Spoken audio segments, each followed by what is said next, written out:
Hello दोस्तों, welcome to our channel. तो finally हम लोग हाजिर हैं आप लोगों का टारगेट डे 6 लेके, और आई होप कि आप लोगों ने लास्ट टारगेट को बहुत ही ज्यादा बेहतरीन तरीके से कंप्लीट किया होगा। हाँ, मैं जानता हूं कि कुछ स्टूडेंट्स पीछे चल रहे हैं, तो आप लोगों के लिए एक बहुत ही बेहतरीन प्लान किया है कि अगले इस टारगेट के जस्ट बाद, क्योंकि इस टारगेट के बाद हम लोगों की 9th की फिजिक्स और बायो कंप्लीट हो रही है, फिर हम 10th की फिजिक्स और बायो पे चलेंगे और उसके बाद हम केमिस्ट्री की ओर रुख करेंगे। क्योंकि एक साथ अगर हम सारी चीजें कराएंगे तो आप लोगों को पता है कि बहुत ज्यादा मिक्सअप हो जाएगा और मजा नहीं आएगा। फिजिक्स एक डिफिकल्ट वाला सब्जेक्ट और बायो आपके लिए इंटरेस्टिंग चीज जिसमें आप लोगों को कुछ नई चीजें सीखने को मिल रही हैं। तो ये आपका कॉम्बो एक बहुत अच्छा बना हुआ है और इस तरीके से हम लोग चीजों को कवर करते हुए चल रहे हैं। इसके बाद आप लोगों का एक रिवीजन सेशन हम लोगों ने प्लान किया है, क्योंकि बहुत सारे स्टूडेंट्स हैं जो पीछे रह गए हैं, बहुत सारे स्टूडेंट्स हैं जो कुछ नहीं कर पाए हैं, मतलब उनसे कंप्लीट ही नहीं हो पाया है। तो मैंने रिवीजन प्लान किया है। उस रिवीजन में मैं आप लोगों को सारी बातें समझाऊंगा कि किस तरीके से आप लोग रिवाइज करेंगे अपनी चीजों को, और फिर इस पूरे रिवीजन के बाद मैं सोच रहा हूं कि 6 के 6 टारगेट्स जो आपने अचीव किए हैं इसका भी एक आप लोगों से टेस्ट लगवाया जाए, और पूरी जी जान लगा के आप लोगों को यह काम करना होगा। आप ये सोचिए ही मत कि एग्जाम में क्या होगा। अभी जो चीजें चल रही हैं आप उस चीज में अपना 100% दीजिए, आपको एग्जाम में 100% अच्छे रिजल्ट्स देखने को मिलेंगे। अगर आप ये सोचते हैं कि डायरेक्ट एग्जाम में रिजल्ट्स मिल जाएंगे तो ऐसा इम्पॉसिबल है। आपको जो पहले चीजें दी जा रही हैं आप पहले उसमें 100% लाने की कोशिश करिए, क्योंकि ये सारी की सारी चीजें आपके एग्जाम में एज इट इज आने वाली हैं। और मैं उम्मीद कर रहा हूं कि इन 6 टारगेट्स के अंदर आप लोगों ने बहुत ज्यादा अच्छे से अपने सिलेबस को निपटाया है, और थोड़ा सा सिलेबस धीरे धीरे हम कंप्लीट करते जाएंगे। लगभग 6 टारगेट के अंदर आपका 30 से लेके 40% के बीच सिलेबस निपटने वाला है। इसलिए बेझिझक रहिए, बेहतरीन तरीके से अपने टारगेट्स को अचीव करते रहिए, आपका सिलेक्शन श्योर है। अगर आपने सिर्फ टारगेट्स को भी पूरी अपनी इफिशियंसी के साथ अपना जितना लगा सकते हो, अगर आपने उतना लगा के इन टारगेट्स को अचीव कर लिया, मैं कह रहा हूं टारगेट्स का सिर्फ 80% भी अगर आपका कवर हो गया तब भी आपका सिलेक्शन नहीं रुक रहा है। और इन्हीं टारगेट से आप देखेंगे सीबीटी 2 में बहुत सारी चीजें फंसने वाली हैं, लेकिन सीबीटी 2 को भी बूस्ट करने के लिए आपके लिए पूरी प्लानिंग है। फिलहाल आपका पूरा ध्यान सीबीटी 1 की ओर होना चाहिए, फिर उसके बाद सीबीटी 2 की तरफ चलेंगे। देखिए, आप लोग भले ही सपोर्ट करते हो या ना करते हो, मुझे बहुत बुरा लगता है, क्योंकि आप ही के जैसे स्टूडेंट्स, जो हमारे खुद के स्टूडेंट्स, जो ग्रुप के अंदर ही 2000 से ज्यादा 2200 बच्चे हैं, उन लोगों के तक का सपोर्ट नहीं मिलता है। बताओ कैसे, हमें कैसे मन करेगा कुछ करने का। और मैं कितना कर रहा हूं, पहले 30 दिन का क्रैश कोर्स लॉन्च किया। ये जो प्राइस है ना 299 रुपए, ये सिर्फ 30 दिन के हैं, क्योंकि इतने सस्ते में मैं आप लोगों को कोर्स प्रोवाइड नहीं करवाने वाला था, क्योंकि मुझे बहुत सारी चीजें करनी पड़ती हैं आप लोगों के लिए। इतने में तो मैं टेस्ट सीरीज नहीं प्रोवाइड करवाता आपको, जितनी सारी टेस्ट सीरीज अब डलने वाली हैं। आज भी आप देखेंगे साइंस के अंदर टेस्ट सीरीज इंक्लूड होंगी, और उसके अलावा टिश्यू वाला टेस्ट भी हो सकता है आज ही पब्लिश कर दिया जाए। साइंस के भी टेस्ट, हम टेस्ट की क्वालिटी पे ध्यान देते हैं, क्वांटिटी पे नहीं। मैं 50-50 टेस्ट नहीं प्रोवाइड करा रहा हूं। वैसे हमारे ऐप में बहुत सारे टेस्ट हैं, लेकिन मैं जो भी टेस्ट प्रोवाइड करा रहा हूं वो ऐसा है कि अगर आपने एक बार टेस्ट लगाया तो आपको उसके बहुत ज्यादा अच्छे रिजल्ट्स मिलेंगे। उस चैप्टर को दोबारा देखने की जरूरत नहीं है रिवीजन में भी, क्योंकि आपका टेस्ट लगाने से ही पूरा रिवीजन हो जा रहा है। और अनलिमिटेड अटेम्प्ट्स हैं, कितनी भी बार आप टेस्ट लगा सकते हैं। तो मैं आप लोगों से ये जरूर उम्मीद करूंगा, अगर ये क्रैश कोर्स 30 से 45 दिन हुआ है, और हो सकता है अभी 45 से 60 दिन भी हो, 60 दिन का भी क्रैश कोर्स हो सकता है आपका, क्योंकि ये आगे भी जा सकती है चीजें। अगर हमारे पास टाइम होगा, एग्जाम की डेट लेट हो रही होगी, तो हो सकता है कि थोड़ा सा आगे भी खिंच जाए। तो मैं आप लोगों से कह रहा हूं कि ज्यादा टाइम ना लेते हुए, कम टाइम में अपनी चीजों को यूटिलाइजेशन करते हुए रिवीजन भी करिए जल्दी जल्दी, जिससे कि आप लोगों की पुरानी चीजें बेहतरीन हो जाए और नई चीजों के लिए आप तैयार हो जाओ। नहीं तो आपके सर पे बोझ बढ़ता जाएगा। पुरानी चीजों का आपने रिवीजन नहीं किया तो आपकी वो तैयार नहीं होंगी। आजकल सिलेक्शन ना होने का सबसे बड़ा कारण तो यही है, टीचर्स पढ़ाते जा रहे हैं, आपको रिवीजन का टाइम ही नहीं मिल रहा। आप बताओ कैसे करोगे। ठीक है, फिलहाल रिवीजन कैसे करना है उसके रिगार्डिंग में एक वीडियो दूंगा। आप अभी के लिए इस टारगेट्स की ओर बढ़ते हैं, और इस टारगेट में क्या क्या चीजें हैं उस पर कवर करते हैं। तो जैसे कि आप लोगों को पता है कि एलपी सीबीटी 1 का हम लोगों का चल रहा है, और उसी पे मेन फोकस है। ये बैच है, अगर आप ज्वाइन होना चाहते हैं तो निश्चित तौर से ज्वाइन हो सकते हैं। बैच लेने का आपको बहुत ज्यादा बेनिफिट्स हैं।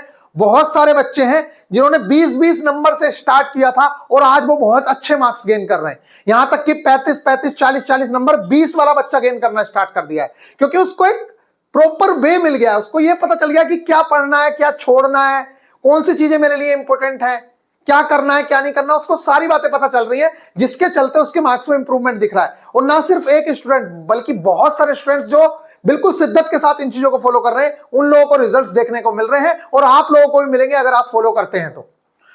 ये चीजें हैं। नेक्स्ट, ये आप लोगों का 299 रुपए का कोर्स है। अगर आप ज्वाइन होना चाहते हैं तो निश्चित तौर से ज्वाइन होइए। वीडियो पे अगर नए हो तो मैं बार बार कह रहा हूं, चाहे आप हमारे स्टूडेंट हो, कोई भी हो, ये मैं बोलता नहीं हूं अपने वीडियो में, लेकिन आप लोगों की इतनी गंदी आदत है यहां, मतलब मुझे यह समझ नहीं आता। एकलव्य द्रोणाचार्य को देखो आप, एकलव्य के सामने कभी द्रोणाचार्य आए ही नहीं। उसने सिर्फ गुरु माना और उनको इतनी रिस्पेक्ट दी, अपना सारा क्रेडिट भी उनको ही दिया और अपना अंगूठा तक उनको दे दिया, जबकि उन्होंने कभी सिखाया नहीं था। मिट्टी के गुरु बना के उनसे ही सीख रहा था वो कला। और एक आप हो, आपके साथ दिन रात 24 घंटे लगे रहते हैं हम लोग, लेकिन तब भी आप लोगों को यह समझ नहीं आता है कि भाई इसकी वैल्यू क्या है। ये गाइडेंस जो दे रहा है, दिन रात जो हमारे साथ लगा हुआ है, बड़े भाई की तरह आपकी हेल्प कर रहे हैं, उसकी आपको वैल्यू समझ नहीं आती है। मैं आपसे रिक्वेस्ट करूंगा कि कम से कम अपने जो भी बड़ा भाई है, चाचा, जो भी जिससे भी आपको ज्ञान मिल रहा है, उसकी इज्जत करना सीखिए। लेकिन आप लोगों के मन में इतनी गंदी भावनाएं चलती हैं कि अगर हमने एक लाइक कर दिया इसको तो इसका तो बहुत बड़ा करोड़ों का फायदा हो जाएगा। अगर आप इस सोच के साथ चलेंगे तो आगे बढ़ना बहुत मुश्किल है। जिनसे आपको कुछ सीखने को मिलता है उनका सपोर्ट करना आपको बनता है, ये मैं बार बार कहता हूं। चलिए यहां पे देखते हैं। ये आज आपका टारगेट है। ज्यादा बातें ना करते हुए आपके टारगेट पे आते हैं। तो सबसे पहली बात यह है कि थोड़ा चैन की सांस लीजिए, टेंशन फ्री रहिए, बिकॉज ये जो टारगेट है रिवीजन से पहले का लास्ट टारगेट है। मतलब अब इसके बाद बस रिवीजन शुरू होगा और फिर उसके बाद 10th की फिजिक्स और बायो पे जाएंगे। तो घबराने की बिल्कुल भी जरूरत नहीं है, टेंशन लेने की जरूरत नहीं है, ज्यादा नहीं है। इस बार साइंस में कुछ नया टारगेट ही नहीं है आप लोगों के लिए, बिल्कुल सिंपल सी चीज है। टारगेट की ओर चलते हैं। तो सबसे पहले मैं आप लोगों को बता दूं, खुशखबरी आप लोगों के लिए यह है कि इन 3 हफ्तों में आपने 6 टारगेट्स किए, 3 वीक्स। इन 3 हफ्तों में आपने पूरी 9th की फिजिक्स निपटा दी, जिसका काफी अच्छा खासा वेटेज है। अगर 7 नंबर की फिजिक्स आती है तो कम से कम 3 या 4 नंबर की यहां से आप लोगों को फिजिक्स फंसेगी। सेम टू सेम 3 या 4 नंबर की जो बायो है वो यहां से फंसेगी। तो आप समझिए 7 नंबर कम से कम आप लोग कवर कर चुके हैं सिर्फ साइंस में, और टोटल 20 नंबर कवर करने हैं। तो अभी नेक्स्ट फिर 6 का पड़ाव पड़ेगा तगड़ा वाला, और उसमें फिर जी जान लगा के लगेंगे, लेकिन पीछे की चीजों को रिवीजन करते हुए। इसको मैं नहीं चाहता कि आप लोग आगे बढ़ते जाएं, पीछे की चीजें याद ना हो। भले ही मेरा 30 दिन का कोर्स था, लेकिन मैं 60 दिन कर रहा हूं उसको, सिर्फ इस वजह से कि आप लोगों का सिलेक्शन हो। लेकिन कुछ लड़कों को यह भी पसंद नहीं होगा, वो ही चाह रहे हैं कि पूरी जिंदगी उनको इसी में पढ़ाते रहो। तो पढ़ते रहिए, जहां पे पढ़ा रहे हैं पूरी पूरी जिंदगी आप पढ़िए, कोई फायदा नहीं है। एक बार जी जान लगा के पढ़िए, मेहनत करना सीख जाओगे, करते रहोगे कुछ भी। चलिए यहां पे देखते हैं। यह है हमारा नवंबर एंड दिसंबर। इसके अंदर आप देखिए static GK and current affairs के अंदर ये एक क्वेश्चन आपसे हमेशा से पूछा जाता है।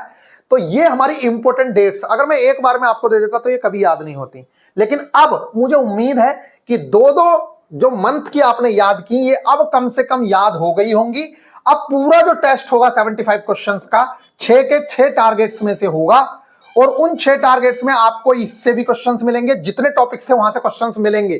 तो आप प्रिपेयर रहिएगा पूरी तरीके से। मैं ये कह रहा हूं, ऐसी तैयारी करिएगा जैसे पेपर हो। इन 6 टारगेट्स की ऐसे तैयारी करिएगा जैसे पेपर हो। यही चीज आपको एग्जाम में मिलेंगी। तो पेपर वाला माहौल बना के पढ़िए, आपको मजा आएगा। नवंबर और दिसंबर की important dates, 13th cricket world cup, ये हम लोगों को कवर करना है, ठीक है। 13th क्रिकेट वर्ल्ड कप, ये 1 मिनट में आप लोगों को बता दूं, 1 मिनट।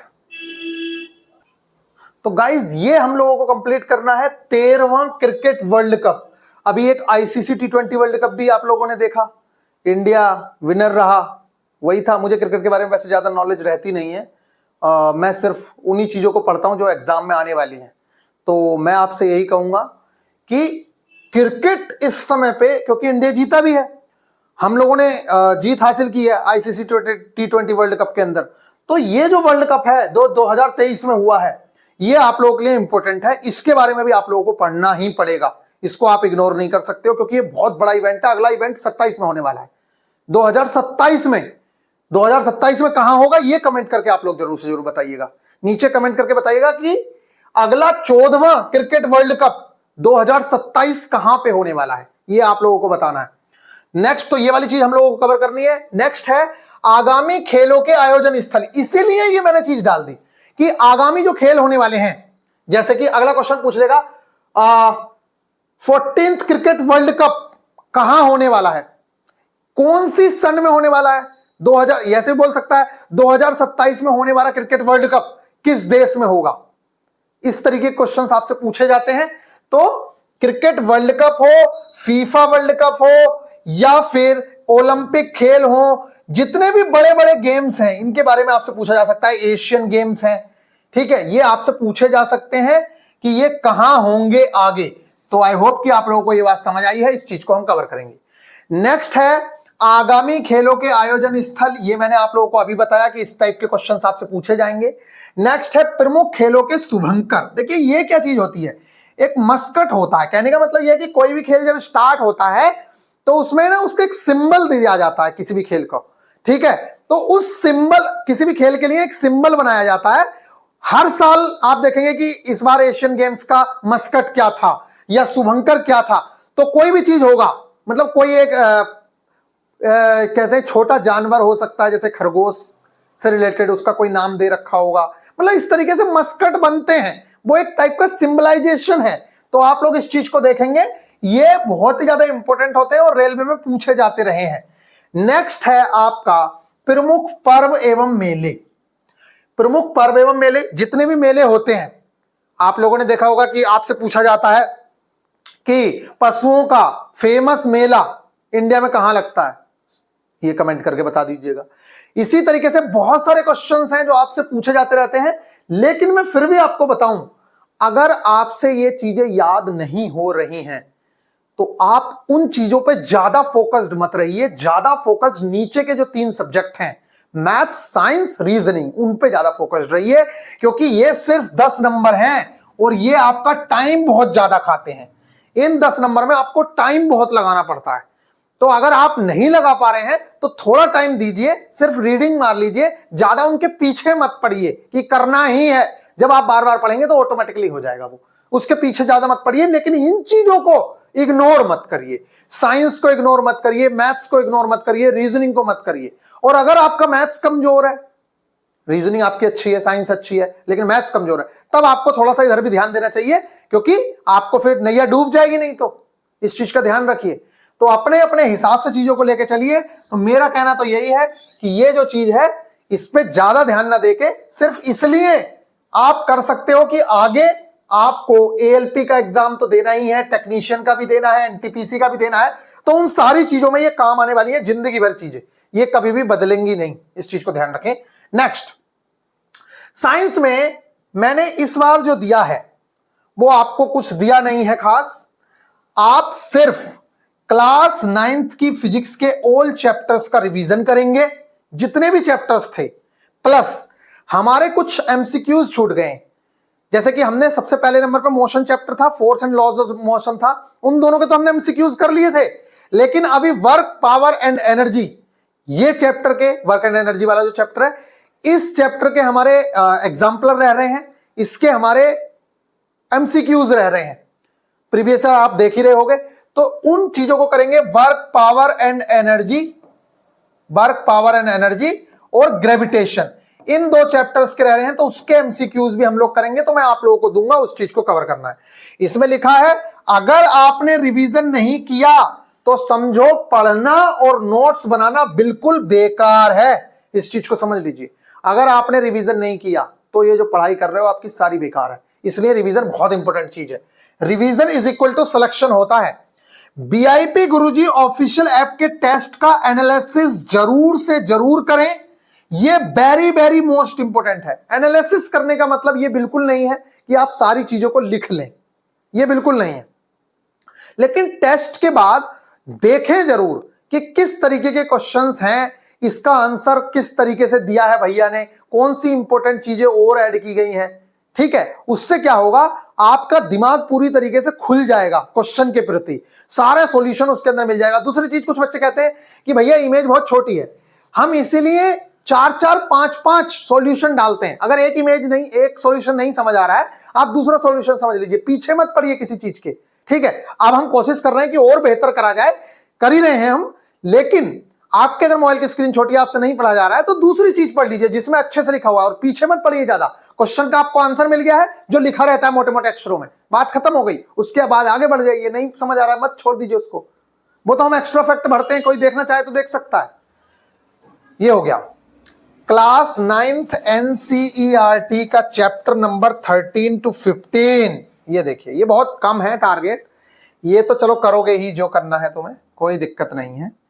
नेक्स्ट है 13 to 15, 13वां चैप्टर, 14वां चैप्टर, 15वां चैप्टर। आप कहोगे भैया इतना ज्यादा, कुछ नहीं है। जितना बड़ा आपका एक चैप्टर था ना, जैसे साउंड एक चैप्टर था, इतने में ये तीनों चैप्टर निपट जाते, कुछ नहीं है उसमें।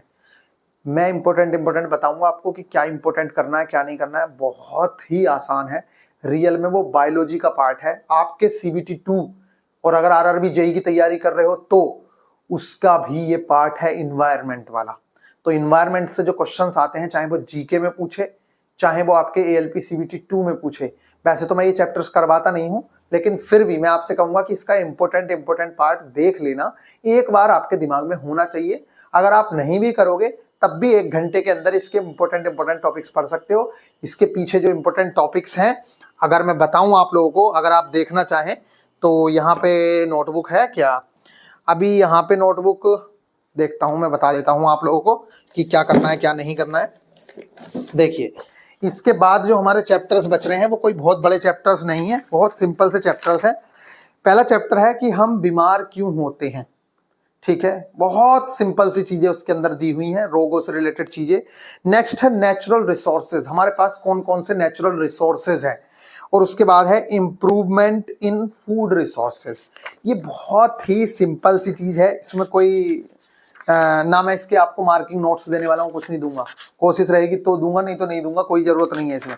आप जो पढ़ेंगे हम बीमार क्यों होते हैं, इसके बारे में आपको सिर्फ पढ़ लेना है ऊपर से। बाकी रोगों के बारे में है तो वो हम बायो में पढ़ ही रहे हैं, उसमें कोई बड़ी बात नहीं है, आपको बस एक बार देख लेना है कि क्या वायरस होता है, कैसे रोग फैलता है, इसमें यही दिया हुआ है। इसके बाद नेचुरल रिसोर्सेज हैं कि हमें सूर्य से क्या मिलता है, ठीक है, किस तरीके से कौन कौन सी एनर्जीज की फॉर्म है, इस टाइप के क्वेश्चंस इसके अंदर है। बायोलॉजिकल साइकिल्स वगैरह दी हुई हैं, और यही ऐसे ही चैप्टर्स, ओजोन लेयर डिप्लेशन दिया हुआ है, जो बहुत ही इंपॉर्टेंट सेक्शन है हमारे यहाँ आता है, ठीक है, ओजोन लेयर आप पढ़ लेना। यही 3 चैप्टर्स आपको 10th में भी मिलेंगे, जो कोई बहुत इंपॉर्टेंट चैप्टर नहीं है, थोड़ी सी चीजें उसमें पढ़नी है। तो कहने का मतलब यह है कि जैसे 3 घंटे में साउंड चैप्टर कंप्लीट किया है, ऐसे 3 घंटे में तीनों चैप्टर्स कंप्लीट हो जाएंगे, इनके नोट्स बनाने की भी जरूरत बिल्कुल नहीं है, ठीक है, कोई दिक्कत नहीं है इसमें। तो ये तीनों चैप्टर्स आपके सिलेबस में है। इसके अलावा जीवों में विविधता, डाइवर्सिटी इन लिविंग ऑर्गेनिज्म, ये जो चैप्टर है ना, ये बड़ा इंटरेस्टिंग चैप्टर है, याद नहीं होगा आसानी से, लेकिन फिर भी मैं कहूं कि मैंने जो आप लोगों की मार्किंग की है, ये जो मैंने आपकी मार्किंग की है, ये 1 मिनट, ये जो मैंने मार्किंग की है ना, ये जो मैंने मार्किंग की है ना, देखो इन चार्ट की हेल्प से पढ़ना पहले कि क्या चीजें इंपॉर्टेंट है, एक बार दिमाग में ये बसा लेना। और फिर देखो यही चीजें जो लास्ट की है ना, ये सबसे ज्यादा इंपॉर्टेंट है, जो आपसे पूछी जानी है एग्जाम में, ये वाली, ठीक है। और इसमें भी जिसके अंदर मानव आता है, मैमल्स, ठीक है, उसके अंदर मानव आता है, स्तनपाई के अंदर, उसकी एक एक लाइन इंपॉर्टेंट है। बाकी तो आप लोग ये समझिए, इसके अंदर ऐसा कुछ नहीं है। इसके अंदर ये दिखाया गया है कि भैया जिस तरीके से पीरियोडिक टेबल में एलिमेंट्स को क्लासिफाई किया गया है, उनके अलग अलग गुण हैं, ठीक इसी तरीके से आपको पूरी जंतु जगत जो भी है, इस या पादप जगत मतलब प्लांट्स, इन प्लांट्स को और मनुष्यों को, पक्षियों को किस तरीके से बांटा गया है, किसको कहां पे रखा गया है, बस वही सारी चीजें हैं। तो एक बार में याद नहीं होंगी, इसलिए घबराना मत, ठीक है, टेंशन मत लेना अगर याद नहीं होंगी तो, लेकिन मैंने बहुत अच्छे से मार्किंग की है, आपको बहुत हेल्प होगी। नेक्स्ट है इंग्लिश वाली भी मिल जाएगी, टेंशन मत लो, मार्किंग में टाइम लग रहा है और दे देंगे उसको। नेक्स्ट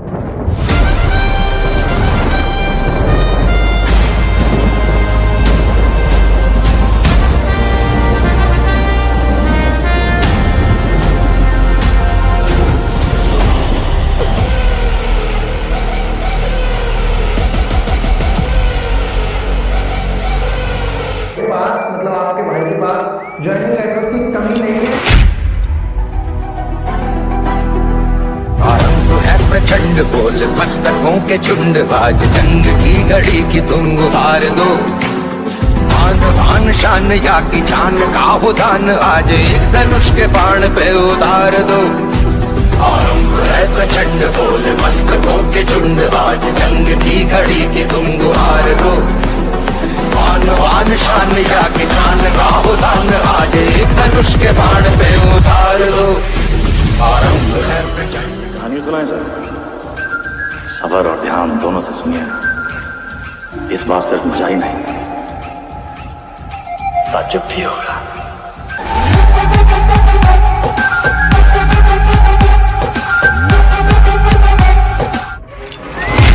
अगर मैं बात करूं तो ये टारगेट डे 06 मैथ्स में अगर मैं बात करूं तो अगर आप अभी मार्किंग करना चाहते हो तो अपनी बुक में कर लीजिए, मैंने हिंदी वाली दी है उससे कर सकते हो, नहीं तो इंग्लिश वाली तो मैं दूंगा ही।